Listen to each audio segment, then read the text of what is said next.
सर्दियों की सुबह थी। बेलवा गांव धुंध में लिपटा हुआ था।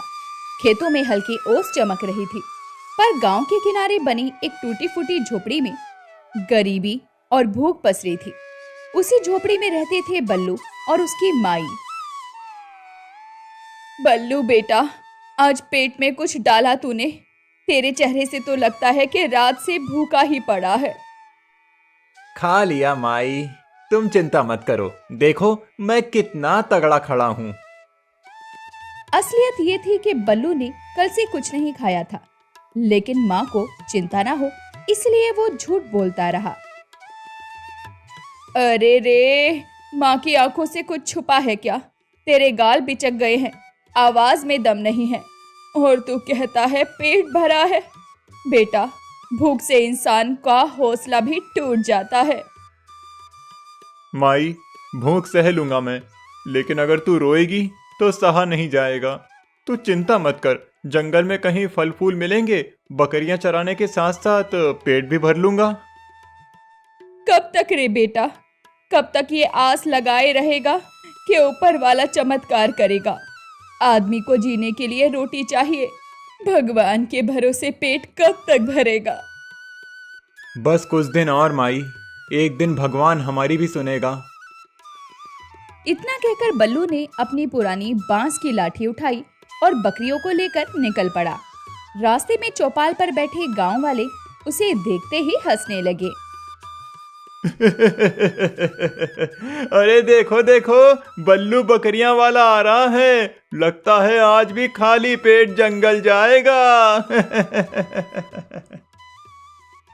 अरे भाई, गरीब की थाली में कब रोटी ठहरती है, उसका तो साया भी भूखा रहता है। राम राम बल्लू, आज भगवान से कहना तेरी किस्मत पलट दे, वरना तू तो ऐसे ही गली गली भटकेगा। बल्लू चुप रहा। उसके मन में हर बार ये ताने तीर की तरह लगते थे, लेकिन उसने जवाब नहीं दिया। जंगल पहुंचकर बल्लू ने बकरियां छोड़ दी। वो पास की पगडंडी पर बैठा। तभी झाड़ियों से अचानक सरसराहट सुनाई दी। कौन है वहां? कुछ देर बाद उसने पास जाकर देखा, एक सुंदर नीलकंठ पक्षी जमीन पर पड़ा है। वो बुरी तरह से घायल था और हाफ रहा था। अरे तुझे क्या हुआ रे? डर मत, मैं तुझे कुछ नहीं करूंगा। उसने अपना गमछा उतारा और पंछी को बहुत प्यार से उसमें लपेट लिया। उसकी आंखों में दया साफ झलक रही थी। घर पहुंचकर बल्लू ने माई से कहा, माई देखो, ये पंछी जंगल में मिला, लगता है नीलकंठ है, इसका पंख घायल हो गया है। हे भगवान, नीलकंठ! बेटा, ये तो पवित्र पक्षी है, इसका ध्यान रखना वरना पाप लगेगा। माई, जब तक मैं हूं इसे कुछ नहीं होगा। बल्लू ने नीलकंठ के पंख पर हल्दी और तेल लगाया और उसे पानी पिलाया और बाजरे के दाने दिए, और वो उसके पास बैठा रहा। शाम ढलने लगी। अब छोड़ दे बेटा, तू खुद ही भूखा है, कुछ खा ले वरना और बीमार पड़ जाएगा। माई, जब तक ये सांस ले रहा है मैं इसे अकेला नहीं छोड़ सकता। मैं ठीक हूँ, तू चिंता मत कर। रात गहरी हो चुकी थी। माई सो चुकी थी, लेकिन बल्लू अभी भी पक्षी के पास बैठा था। तभी पक्षी ने हल्की हरकत की।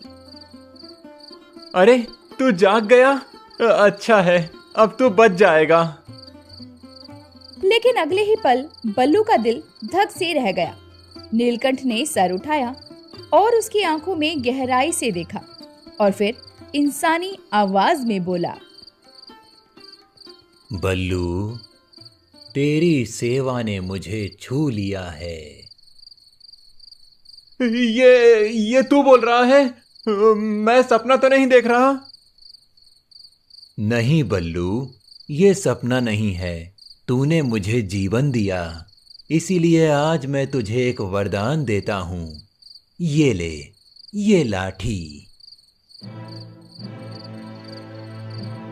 नीलकंठ ने अपने पंखों से रोशनी फैलाई और बल्लू के पास पड़ी पुरानी बांस की लाठी चमक उठी।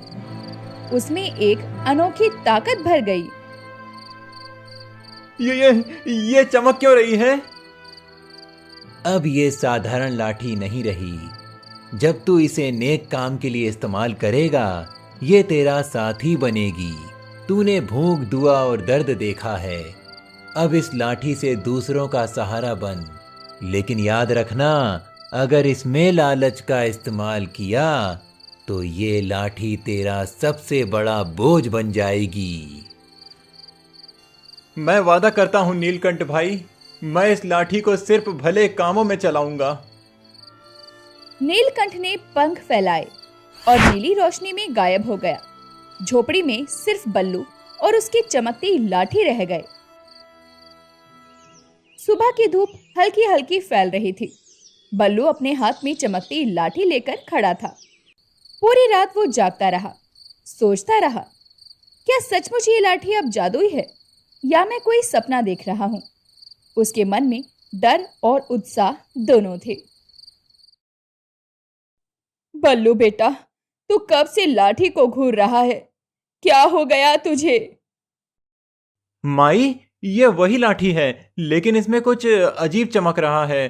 कल रात नीलकंठ भाई ने कहा था इसमें कुछ ताकत है। मैं तो समझ ही नहीं पा रहा।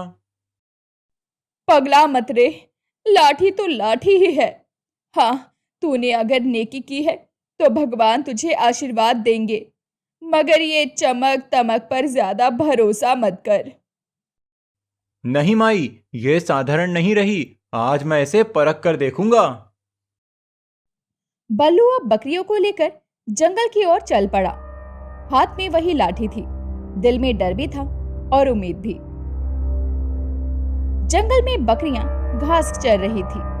तभी झाड़ियों में से गुर्राने की आवाज आई। बल्लू ने देखा एक बड़ा भेड़िया घात लगाए बैठा था। बाकी बकरियां घबरा गई और भागने लगी।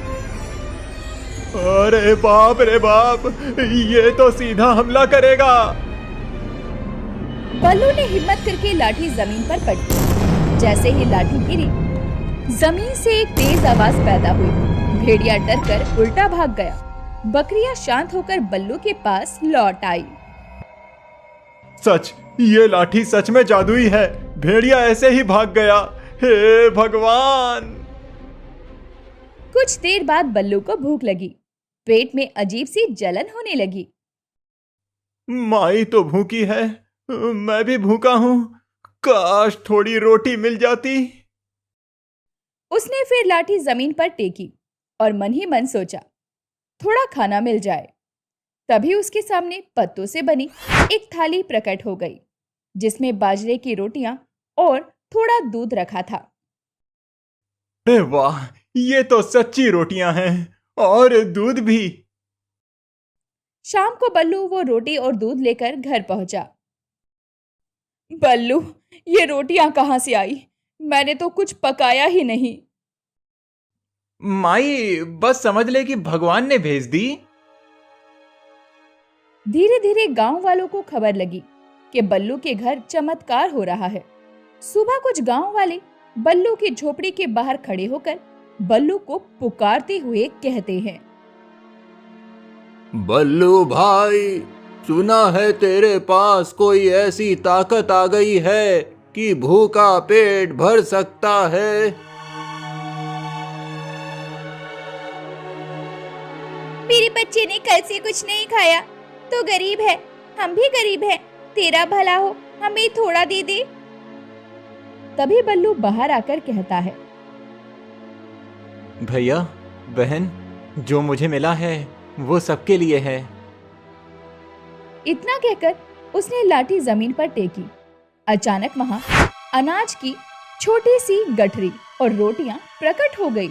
गांव वाले खुशी से झूम उठे। बल्लू भाई, तू तो देवता निकला। भगवान तेरा भला करे। तूने हमारे बच्चों का पेट भर दिया बल्लू, अब हमें भूख से डर नहीं लगेगा। रात को झोपड़ी के अंदर बल्लू और माई बैठे थे। तभी माई ने धीरे से बल्लू को कहा, बल्लू बेटा, आज गांव वाले तुझे दुआएं दे रहे थे, पर याद रख, वरदान हमेशा नेकी के काम में ही काम आता है। ये चीज बहुत जिम्मेदारी की है। माई, मैं वादा करता हूँ, जब तक जिंदा हूँ इस लाठी से सिर्फ भूखों का पेट भरूंगा और मुसीबत से बचाऊंगा। बस बेटा, यही तेरी सबसे बड़ी अमीरी है। कुछ दिनों में ही बल्लू और उसकी लाठी का चमत्कार पूरे गांव में चर्चा का विषय बन गया। लोग चौपाल पे अब सिर्फ उसकी ही बातें करते थे। भैया, बल्लू की लाठी से तो भूख मिट रही है, अब गांव में कोई बच्चा रोता नहीं। अरे हाँ, अब चूल्हे में धुआं उठता है, औरतें गुनगुनाती हैं, ये सब बल्लू की वजह से हुआ है। सिर्फ गांव ही क्यों, अगर राजा को पता चला तो वो तो बल्लू को अपने पास बुला लेगा। हाँ हाँ, अगर राजा खुश हो गया तो बेलवा गांव का नाम पूरे राज्य में रोशन होगा। मगर पास खड़ा साहूकार कालूराम ये सारी बातें सुनते ही चाल चलने का मन बना लेता है और उसने मन ही मन कहा, ये लाठी अगर मेरे हाथ लग जाए तो मैं पूरे जिले का मालिक बन जाऊंगा। इस गरीब के पास इसका कोई मतलब नहीं। अब रात को कालूराम बल्लू की झोपड़ी पर जा पहुंचा और बल्लू से मीठी आवाज में कहा, राम राम बल्लू भाई। अरे कालूराम भैया, इतनी रात गए, सब कुशल तो है? सब कुशल है रे, बस तुझे मिलने चला आया। देखो, पूरे गांव में तेरी जय जयकार हो रही है। सोच, अगर तू दरबार जाकर राजा को ये लाठी दिखाए तो कितना नाम होगा तेरा। राजा तो तुझे सोने चांदी से लाद देगा। मुझे सोने चांदी से क्या लेना कालूराम भैया, मेरा मकसद तो भूखों को खाना खिलाना है। अरे बावले, अगर तेरे पास सोना होगा, दौलत होगी, तो तू और भी ज्यादा लोगों का भला कर पाएगा। बड़ी ताकत के लिए बड़ा साधन चाहिए। ये बात तो सही है। कालूराम के शब्दों ने बल्लू के मन में एक छोटी सी चिंगारी जलाई। उसे लगा कि अगर राजा खुश हो गया तो गांव का भला होगा। अगली सुबह माई ने बल्लू से कहा, बेटा, तू दरबार जाने की सोच रहा है क्या? लेकिन एक बात याद रखना, वरदान का मतलब जिम्मेदारी है। तू इसे दिखावे के लिए मत ले जा। राजा का मन कब पलट जाए, कोई भरोसा नहीं है। माई, मैं सिर्फ गांव का भला चाहता हूं। अगर राजा खुश हो गया तो बेलवा गांव भी सुखी रहेगा। ठीक है बेटा, जा, पर याद रख, लाठी तेरी परीक्षा लेगी। लालच आया तो सब खत्म हो जाएगा। उसी दिन राजा के सिपाही गांव पहुंचे। उन्हें पहले ही खबर मिल चुकी थी कि बेलवा गांव में कोई गरीब चरवाहा चमत्कार कर रहा है। राजा ने खुद बल्लू को दरबार में बुलाया था। भव्य महल के भीतर राज सिंहासन पर राजा बैठे थे।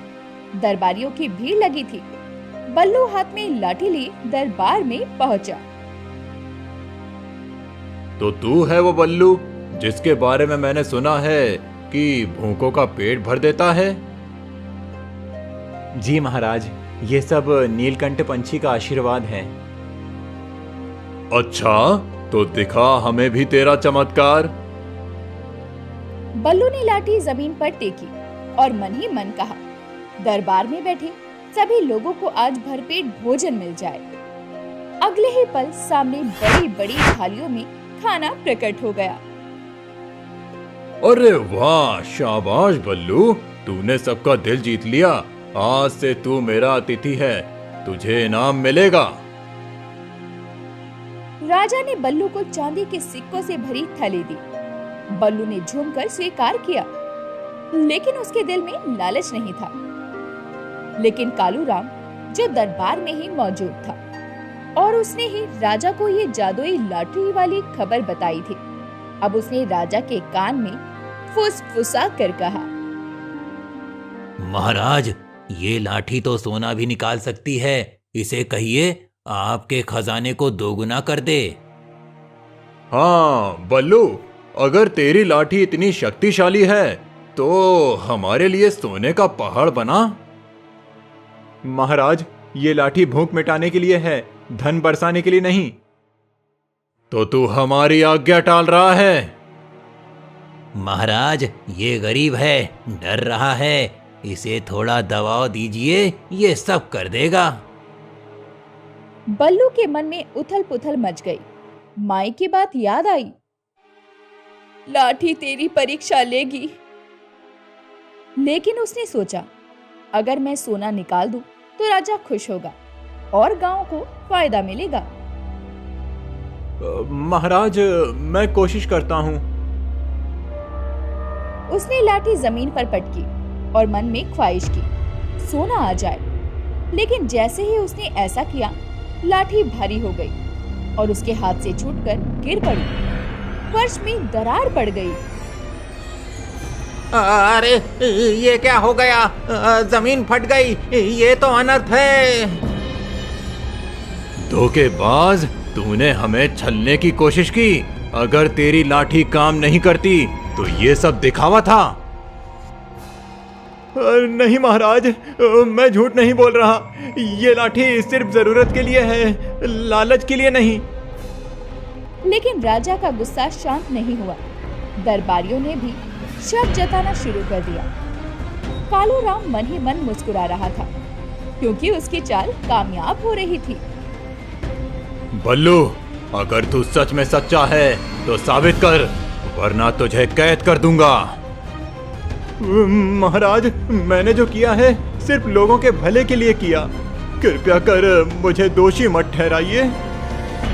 बस, अब ये राजा के फंदे में फंस गया।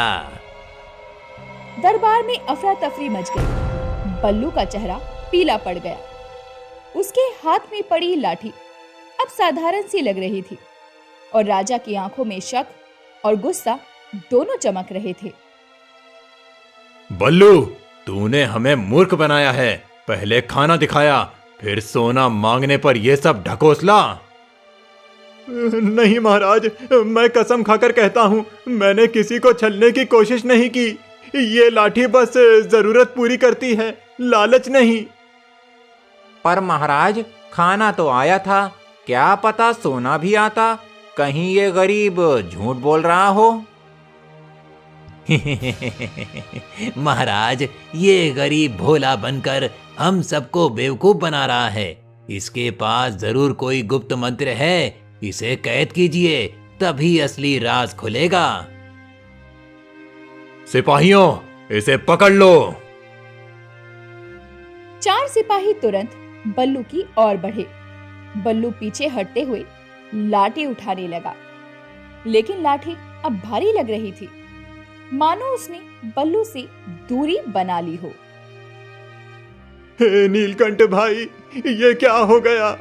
तूने कहा था ये लाठी मेरी साथी बनेगी, अब ये साथ क्यों छोड़ रही है? बल्लू की आंखों में आंसू थे। उसने लाठी को कसकर पकड़ा और दिल से कहा, हे भगवान, मुझे झूठा मत साबित कर। तभी अचानक दरबार के बीच से नीली रोशनी फैली। सबकी आंखें चौंधिया गई। वहां नीलकंठ पक्षी चमकती रोशनी में प्रकट हुआ। रुको, ये गरीब झूठा नहीं है। पूरा दरबार चुप हो गया। सबकी नजरें ऊपर उठी।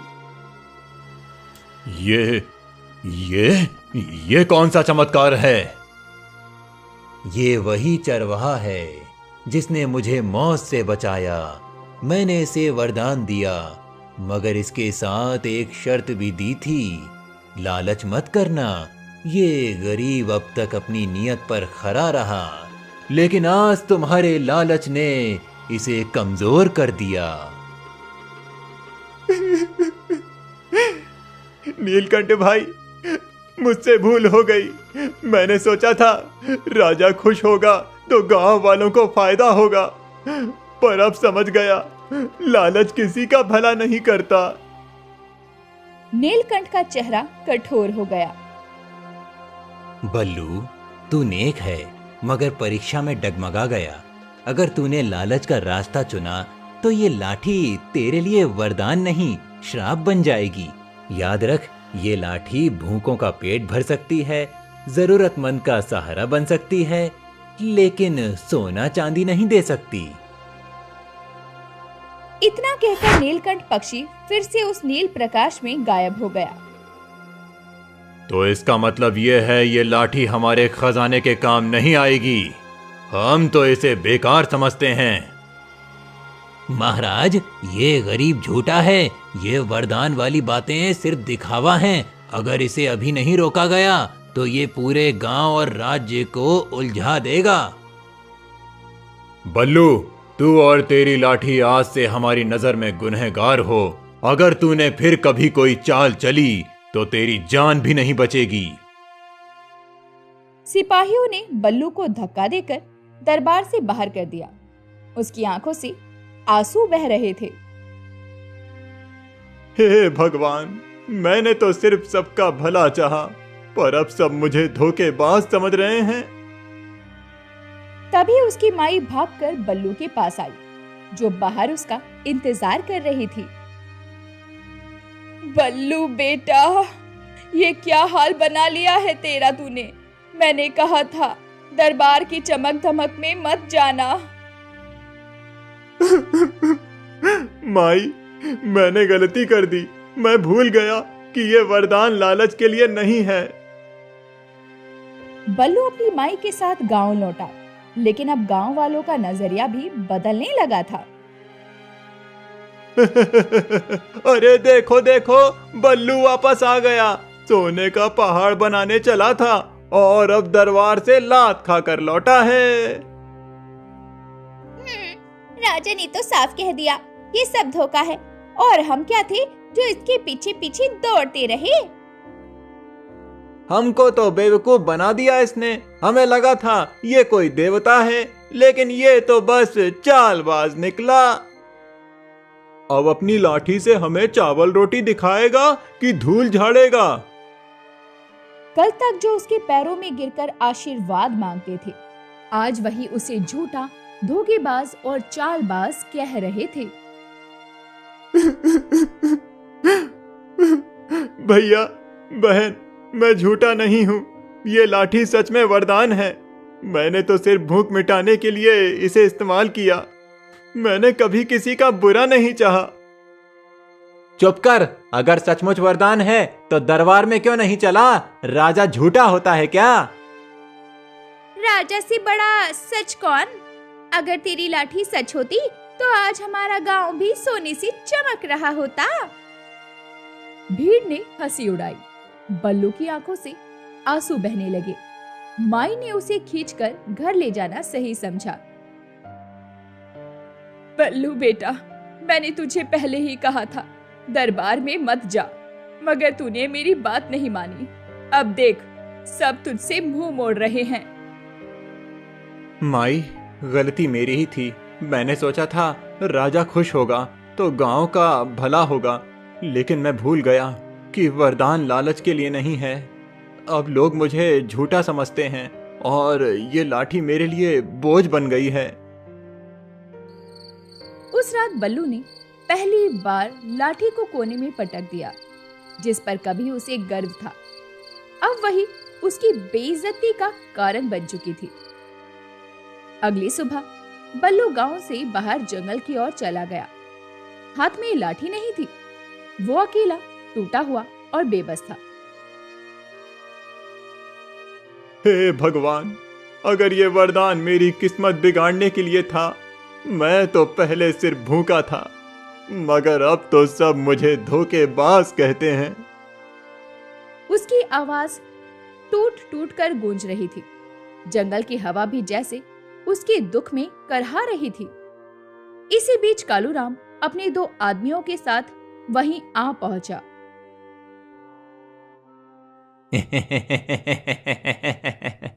अरे अरे, देखो तो हमारे बल्लू महाराज रो रहे हैं। क्यों रे, सोने का पहाड़ बना दिया कि खड्डा ही खोद दिया? कालूराम, तू ही था ना जिसने राजा को उकसाया? तूने ही मेरी नीयत पर शक करवाया। अरे मूर्ख, तू सोचता है इतनी बड़ी ताकत तुझ जैसे गरीब के लिए बनी है? ये लाठी मेरे हाथ में आनी चाहिए थी। तू इसके काबिल ही नहीं है। ताकत सिर्फ दूसरों की मदद के लिए है कालूराम, तुझ जैसे लालची के लिए नहीं। बहुत बड़ी बड़ी बातें करता है रे। देख लेना, ये लाठी एक दिन मेरे हाथ आएगी और तब मैं ही इस गांव का मालिक बनूंगा। कालूराम वहां से चला गया, लेकिन उसकी आंखों में चालाकी साफ चमक रही थी। बल्लू वहीं बैठा रहा, आंखों में आंसू और दिल में बेबसी। रात को झोपड़ी में माई बल्लू से कहती है, बेटा हार मत मान, भगवान सब देख रहा है, एक दिन सब सच सामने आ जाएगा। माई, अब मैं थक गया हूँ। भूख, ताने और अब ये बोझ।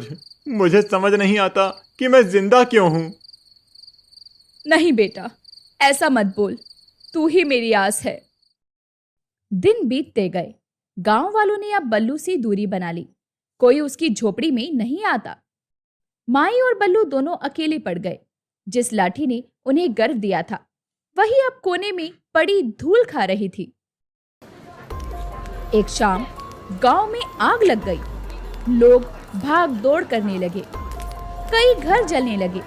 सब लोग भागकर बल्लू के पास आ गए। बल्लू, तेरे पास तो जादुई लाठी है, चल हमारी आग बुझा दे। मेरे घर में बच्चे फंसे हैं, जल्दी कर, लाठी से मदद कर। जब मैं सच कहता था तब तुम मुझे झूठा कहते थे। अब जब मुसीबत आई तो मेरे पास दौड़े चले आए। क्यों, मैं कोई खिलौना हूं क्या? लेकिन बल्लू ने इंसानियत के बारे में सोच के लाठी उठाई और आग की ओर भागा। उसने जोर से जमीन पर लाठी पटकी और मन ही मन प्रार्थना की, हे भगवान, मासूम बच्चों को बचा ले। अचानक आसमान से बिन मौसमी बारिश शुरू हुई और धीरे धीरे आग शांत हो गई। देखा, लाठी सचमुच जादुई है। तो फिर तू दरबार में क्यों झूठा बना? तूने हमें बेवकूफ क्यों बनाया? मैंने कभी धोखा नहीं दिया, मैंने तो सिर्फ मदद की है। मगर अब ये लाठी मेरे लिए बोझ बन गई है। मैं इसे छोड़ना चाहता हूँ। उसके चेहरे पर आंसू बह रहे थे। लोग उसके चारों ओर खड़े थे, मगर उसकी पीड़ा समझ नहीं पा रहे थे। देख, अगर बल्लू चाहता तो दरबार में भी ऐसा कर सकता था। जरूर इसमें कोई चाल थी। नहीं रे, अगर बल्लू ना होता तो मेरा बच्चा आज जिंदा ना होता। हमें मानना होगा कि ये वरदान सच है। पर कब तक? अगर ये वरदान कभी उल्टा असर कर गया तो गांव का क्या होगा? बल्लू खामोश खड़ा रहा। उसकी आंखें झुकी थी, हाथ में लाठी थी, लेकिन चेहरा बुझा हुआ। तभी कालूराम वहां आ पहुंचा। अरे वाह बल्लू, आज तो तू हीरो ही बन गया। आग बुझाई, बच्चों को बचाया, पर ये लाठी अब तेरे हाथ में क्यों है? इसे मुझे दे, मैं जानता हूँ इसका असली इस्तेमाल कैसे करना है। कालूराम, तेरे जैसे लालची को अगर ये लाठी मिली तो गांव का विनाश हो जाएगा। तू इसे छू भी नहीं सकता। तो क्या तू इसे हमेशा के लिए छुपा कर रखेगा? गांव वाले तुझे देवता समझते हैं, पर कल को ये लाठी तेरा बोझ बन जाएगी। इतना कहकर कालूराम ने झपट्टा मारा और लाठी छीनने की कोशिश की। दोनों के बीच खींचातानी शुरू हो गई। छोड़ इसे, ये किसी का खिलौना नहीं है। चल हट, ये मेरी होगी, तू काबिल नहीं है। तभी अचानक लाठी चमकने लगी और दोनों को जोर से धक्का देकर अलग कर दिया। हे भगवान, अब समझ आया, ये लाठी किसी इंसान के लालच के लिए नहीं बनी। बेटा, वरदान कभी किसी के पास हमेशा नहीं रहता। ये तो भगवान की परीक्षा है। तू अब भी इस परीक्षा में डगमगा रहा है। हाँ माई, मैं हार गया, पहले दरबार में, फिर गांव वालों के सामने। मैं वरदान के लायक ही नहीं। बल्लू ने लाठी को अपने हाथों में उठाई, उसे देखा और जोर से रो पड़ा। उसकी आंखों से आंसू गिरकर लाठी पर टपकने लगे। तभी नीला प्रकाश फैला और नीलकंठ फिर से प्रकट हुआ। उसकी आवाज गूंजी, आंसू में सबसे बड़ा सच छुपा होता है। तूने अपने दिल से कबूल किया कि तुझसे गलती हुई, यही तेरा असली बल है। नीलकंठ भाई, मैंने सब बर्बाद कर दिया। अगर मैं लालच में नहीं पड़ता तो लोग मुझे धोखेबाज नहीं कहते। गलती हर इंसान करता है बल्लू, वरदान ताकत नहीं, जिम्मेदारी है। तू जब तक समझेगा नहीं, ये लाठी तुझे बोझ ही लगेगी। बेटा, अगर भगवान ने तुझे मौका दिया है तो तू फिर से उठ, मेहनत और सच्चाई से जी। वरदान रहे या ना रहे, इंसानियत सबसे बड़ा वरदान होता है। बल्लू ने कांपते हाथों से लाठी नीलकंठ की ओर बढ़ाई। भाई, ये लाठी अब मैं नहीं संभाल सकता, इसे लौटा लो। मैं मेहनत करूंगा, भूखा रहूंगा, लेकिन अब इस वरदान का बोझ नहीं उठाऊंगा। यही तो सच्ची जीत है बल्लू। जब इंसान अपने लालच को हराता है, तभी वो सच्चा बनता है। ये लाठी अब तुझे नहीं चाहिए, क्योंकि तूने असली सबक सीख लिया है। नीलकंठ ने पंख फैलाए और लाठी नीली रोशनी में गायब हो गई और वो खुद भी गायब हो गया। बल्लू के हाथ खाली रह गए, लेकिन दिल हल्का हो गया। गांव वाले सब देख रहे थे। बल्लू, हमने तुझे गलत समझा। तू तो सच्चा इंसान है। तूने वरदान छोड़ा, मगर इंसानियत नहीं छोड़ी। यही तेरा असली चमत्कार है। आज से हम तुझे धोखेबाज नहीं, गांव का सबसे बड़ा सहारा मानेंगे। नहीं भैया बहन, मैं बस वही गरीब चरवाहा हूँ जो पहले था। फर्क इतना है कि अब मुझे समझ आ गया है, वरदान से बड़ा कोई वरदान नहीं है, बस मेहनत और इंसानियत।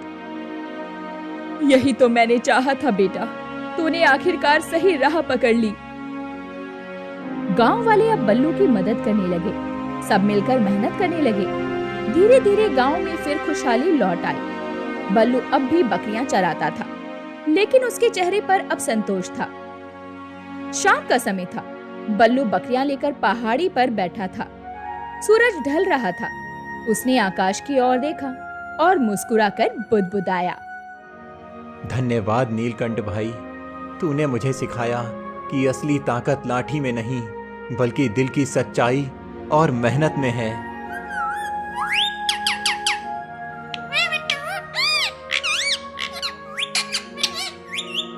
तो दोस्तों, ऐसी ही अनोखी और रसभरी कहानियां देखने के लिए हमारे चैनल को सब्सक्राइब करें।